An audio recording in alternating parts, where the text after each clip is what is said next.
Selamat datang kawan semuanya. Jumpa lagi bersama Mimin di sini di channel Angin Selatan. Bantu channel ini dengan tekan tombol subscribe, like, komen, dan share video-video Mimin agar Mimin lebih semangat lagi bikin videonya. Dan channel ini jadi lebih berkembang ke depannya. Dan Mimin juga doakan kawan semuanya diberikan kesehatan dan rezeki yang melimpah. Jika ada yang mau traktir Mimin kopi, bisa lewat link Saweria. Linknya sudah Mimin cantumkan di deskripsi. Oke, tidak usah lama-lama lagi, kita masuk saja ke ceritanya.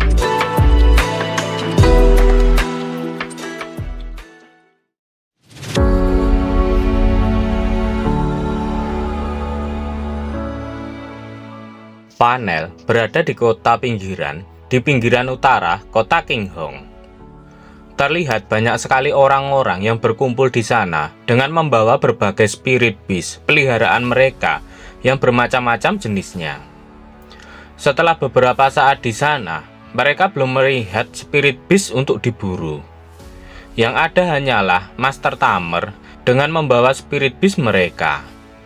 Saking gabutnya, sampai-sampai ada seseorang yang mencoba menggoda salah satu peserta cantik di sana. Tiba-tiba, di tengah kerumunan, ada seseorang yang menjajakan sayap ayam panggang kepada mereka. Ternyata yang menjajakan itu adalah Fang Yuan. Dia ternyata melihat peluang bisnis di sana. Selain berburu bis, dia juga sekalian menjual makanan kepada peserta lain. Iman peserta pun mulai goyah. Mereka mulai tergiur aroma yang dikeluarkan oleh sayap ayam panggang yang dijual oleh Fang Yuan. Namun ada juga yang kesal karena Fang Yuan menjual sayap ayam panggangnya dengan harga $20 per biji.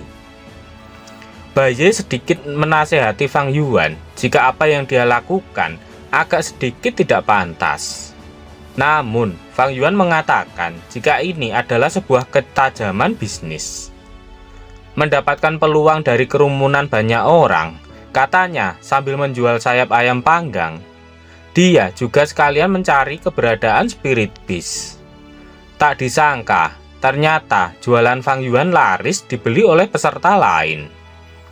Tiba-tiba, Baye merasakan ada aura spirit beast yang mengintai di dekat sana. Setelah itu, terjadi ledakan di mana-mana dan ada beberapa spirit beast yang keluar dan melompat dari dalam tanah. Ternyata yang muncul itu adalah beast dengan grade. Itu adalah Advan Irmos. Dijelaskan dalam klasik Mountain and Sea bahwa beast ini menyerupai tikus, namun dengan kepala dan tubuh rusa. Bersuara seperti gonggongan anjing. Dapat terbang dengan ekornya. Beast ini dikenal sebagai Irmos. Orang-orang mulai panik, sebab walaupun yang muncul adalah beast dengan peringkat D, namun jumlah mereka terlalu banyak.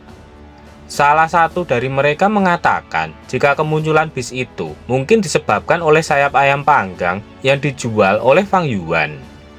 Benar saja, semua eksotis beast itu berlari menuju ke arah Fang Yuan. Mereka tidak menyerang maupun mengganggu orang-orang yang ada di sana. Mereka hanya berlari dan melompati mereka semua. Salah satu orang mengatakan jika mereka hanya berlari menuju ke arah sayap ayam panggang yang dijual oleh Fang Yuan. Kelihatannya mereka sangat menyukai aroma dari masakan itu. Setelah melihat beast itu, Baye tahu jika beast itu adalah tikus telinga. Sejenis beast eksotis yang mampu terbang dengan ekornya. Dilihat dari jenis beast tamernya, mereka memiliki kekuatan peringkat D tingkat tinggi. Fang Yuan terkejut setelah mengetahui bahwa makhluk yang hanya sekecil itu, namun dia memiliki kekuatan peringkat D tingkat tinggi. Semua tikus telinga langsung melompat ke arah jualan milik Fang Yuan.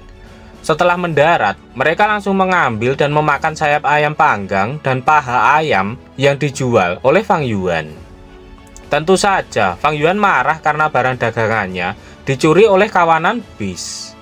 Fang Yuan mengatakan jika mereka tiba-tiba datang tanpa permisi dan merusak pesta yang baru saja dimulai.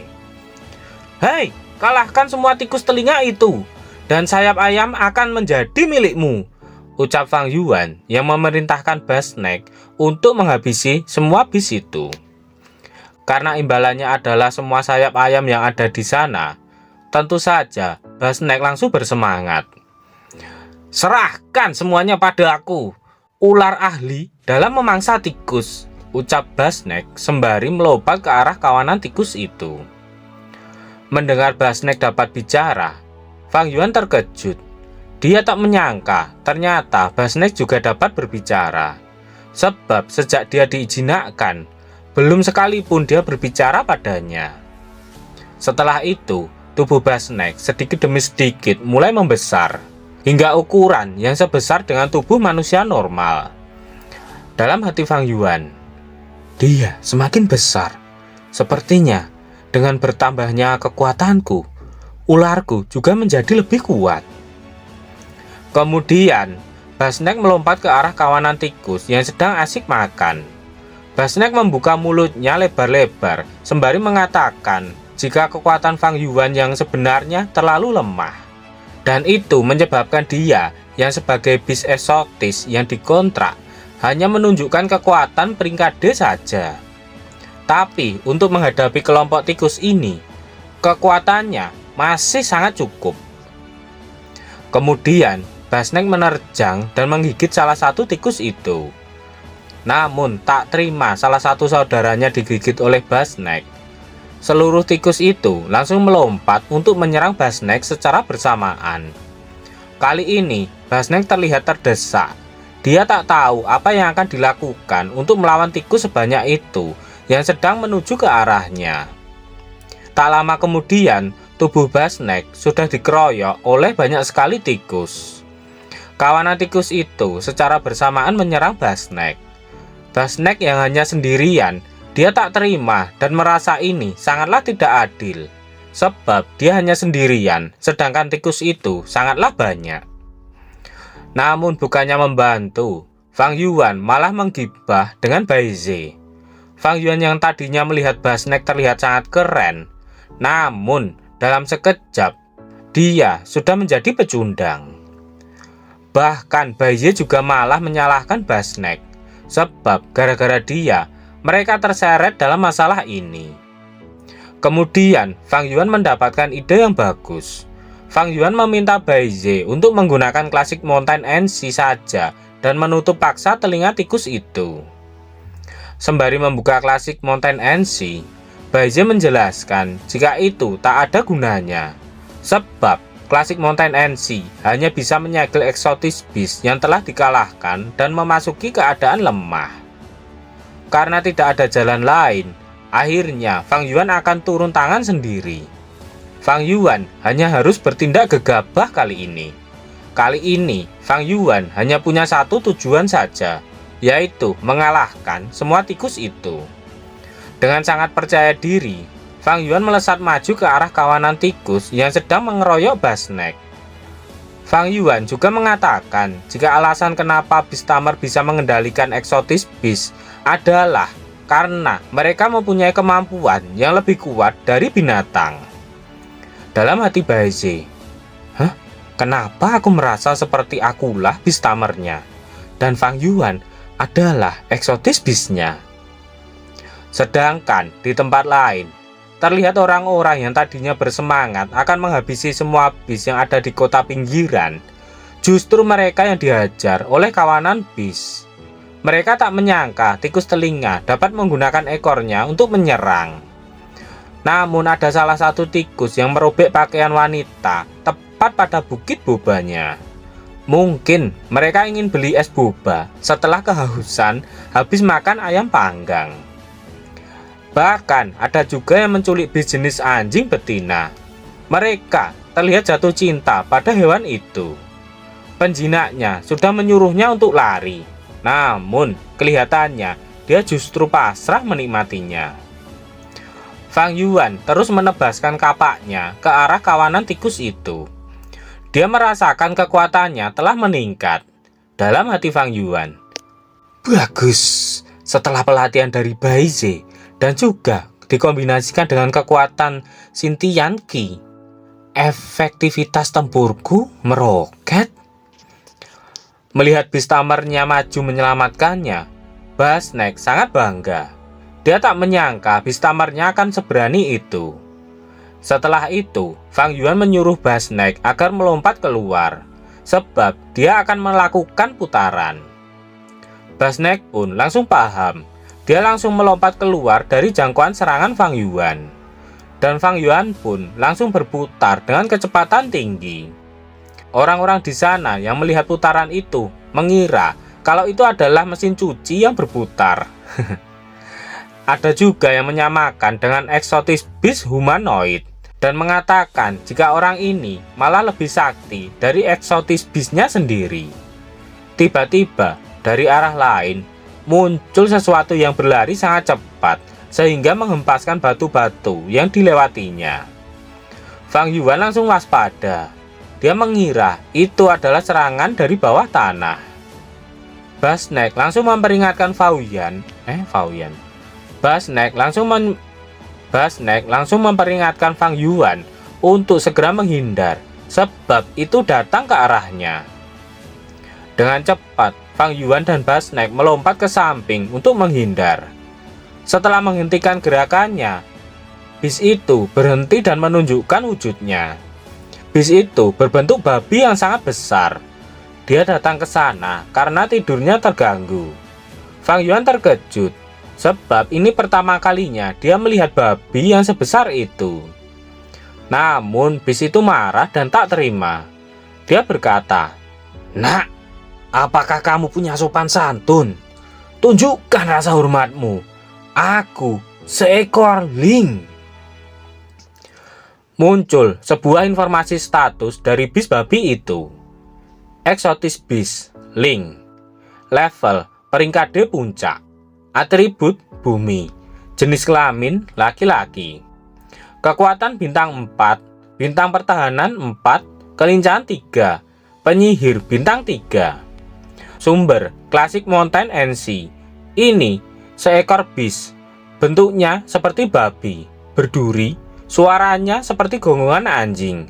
Namanya adalah Ling. Setelah melihat status babi itu, dia baru menyadari jika Classic Mountain NC bahkan memberikan penjelasan yang relevan dan bahkan menjadi semakin cerdas. Baize mengingatkan Fang Yuan agar hati-hati, sebab itu adalah Ling yang legendaris, mahir dalam penggalian bawah tanah. Namun Fang Yuan hanya tersenyum saja menanggapi peringatan dari Baize. Kemudian Fang Yuan mengangkat kapaknya sembari berkata, "Tangkap Ling hidup-hidup, bawa ke sini untuk menjadi ekskavator kita." Baize tak menyangka jika Fang Yuan yang seorang kapitalis, dia rela meninggalkan pekerjaannya untuk mengumpulkan bis. Namun Ling tak mau basa-basi. Dia langsung menggunakan skill tanahnya untuk menyerang Fang Yuan. Dia memadatkan tanah di mulutnya dan melemparkan tanah padat itu ke arah Fang Yuan. Skill itu adalah ledakan batu bumi. Fang Yuan langsung melesat maju menerjang bola itu tanpa rasa takut. "Bermain bola ya? Ini keahlianku!" teriak Fang Yuan sembari mengayunkan kapaknya. Bola itu dipukul bagaikan sedang bermain bisbol. Serangan itu dikembalikan ke arah Ling. Namun dengan mudahnya Ling menangkap bola itu dengan mulutnya. Tak usah menunggu lama, Fang Yuan langsung melompat dan bersiap mengayunkan kapaknya ke arah Ling. Melihat pergerakan Fang Yuan yang sangat lambat, Ling tak takut dengan serangan itu. Dan benar saja, dengan mudahnya Ling menangkap kapak itu dengan tangan kosong.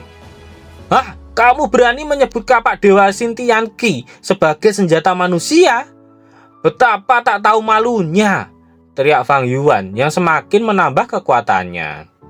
Ling terkejut karena penindasan dari kapak itu tiba-tiba menjadi kuat. Dan tiba-tiba dari arah belakang Fang Yuan, Basnek sudah membuka mulutnya lebar-lebar.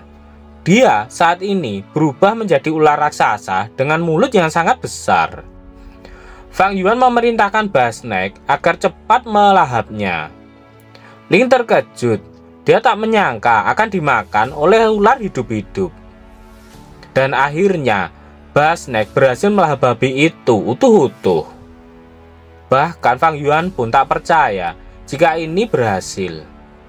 Diperlihatkan kepala Basnek yang sangat besar, sedangkan tubuhnya sangat kecil. Basnek kewalahan menahan Ling yang berada di dalam mulutnya. Sekarang jiwa Basnek abadi dan tubuhnya telah dibentuk kembali.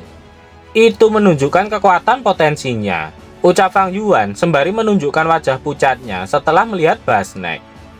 Bayi menjelaskan jika menasehatinya tidak ada gunanya, sebab rakus adalah sifat Basnek.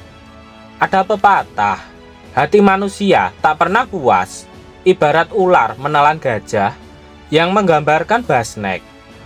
Orang ini sangat rakus, saat itu bahkan memakan gajah raksasa purba, dan butuh waktu bertahun-tahun untuk mencernanya.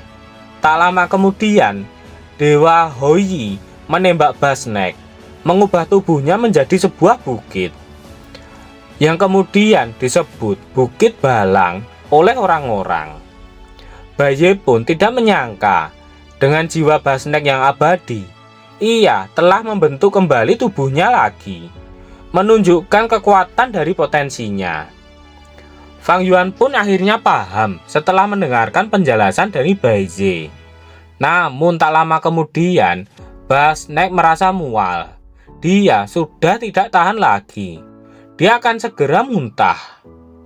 Dan perlahan, tangan Ling mulai muncul dan mencoba membuka mulut Basnek.